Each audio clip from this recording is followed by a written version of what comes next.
De la fin des années 1990 à 2015, Vincent Lagaffe a été l'un des animateurs stars de TF1.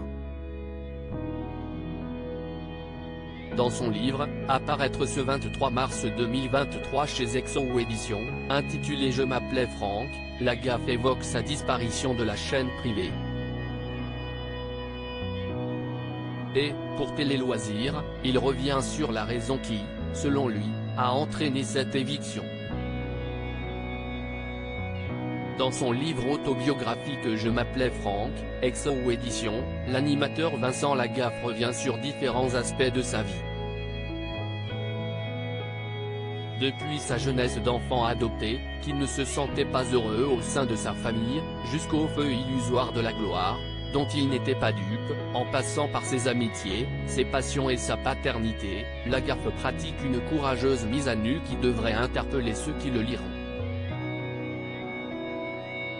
Parmi les chapitres composant l'ouvrage, quelques-uns concernent sa carrière télévisée, à la grande époque de TF1 privatisée.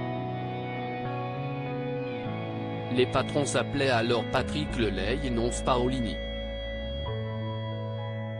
Dans son livre, puis pour Télé Loisirs, Vincent Lagaffe revient sur les raisons qui ont conduit la première chaîne à ne plus l'employer. Quand ça fait boum. Le 10 avril 2015 est diffusée la dernière émission du Juste Prix, animée par Lagaffe. Selon l'animateur, le directeur des programmes de TF1, Fabrice Bailly, lui aurait alors demandé d'entrer en contact avec le service de TF1 Productions, lequel propose à Lagaffe d'animer l'adaptation d'un jeu israélien, intitulé Boom, qui consiste à désamorcer une bombe en répondant à plusieurs questions. L'animateur réalise rapidement quelles sont les failles d'un concept qui peut vite s'avérer lassant.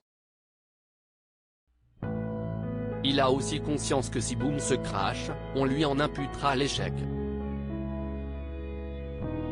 Mais lorsqu'il en fait part à TF1, on lui fait très vite comprendre que, s'il décline l'offre, la chaîne trouvera un autre animateur. Sans compter qu'il n'aura pas droit à d'autres propositions. La mort dans l'âme, Lagaffe tourne un certain nombre d'émissions. Mais, comme il l'avait anticipé, au bout de 20 numéros peu suivis, Boom tire le rideau.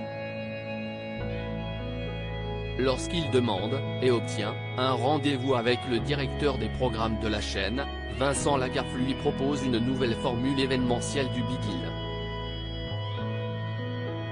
Mais si est-il pour s'entendre répondre, stupéfait, comme il le rapporte, par Fabrice Bailly, si est-il une excellente idée, mais il faudrait changer le titre et l'animateur.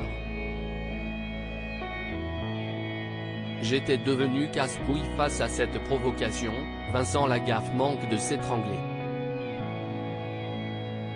Véro, son épouse, à l'époque, NDR, voit tout de suite que je vais péter les plombs, très certainement à cause de la grosse veine qui est en train de gonfler sur mon front, écrit-il dans son autobiographie. Elle pose sa main sur la mienne pour me dire de ne pas bouger car, si je fais ça, je me ferme définitivement la porte de TF1. Alors je gère. La veine dégonfle. Aujourd'hui je regrette vraiment de ne pas l'avoir fait, car de toute façon, la porte ne s'est jamais vraiment rouverte. Quand nous lui demandons pour quelle raison, à son avis, TF1 avait décidé de l'écarter brutalement de la présentation d'émissions de divertissement, Vincent Lagaffe nous a répondu, c'est parce que j'étais devenu casse-couille. Avec moi c'est comme je veux, quand je veux. Ou pas. Avec Patrick Lelay, PDG de TF1 jusqu'en 2008, NDR, on avait déjà été à deux doigts de se mettre dessus, quand je lui ai dit, tout breton que tu es, tu ne me parles pas comme ça. J'allais plus loin avec la direction de TF1 que ne le faisait Pipidier ou Pernod qui, déjà, ruait dans les brancards. En accord avec ses convictions, sans jamais chercher à se renier, Vincent Lagaffe sera resté lui-même, aussi bien comme Go au Club Med qu'un tant qu'animateur vedette de la première chaîne télé privée d'Europe. Cela lui aura peut-être coûté une carrière plus longue, sur TF1.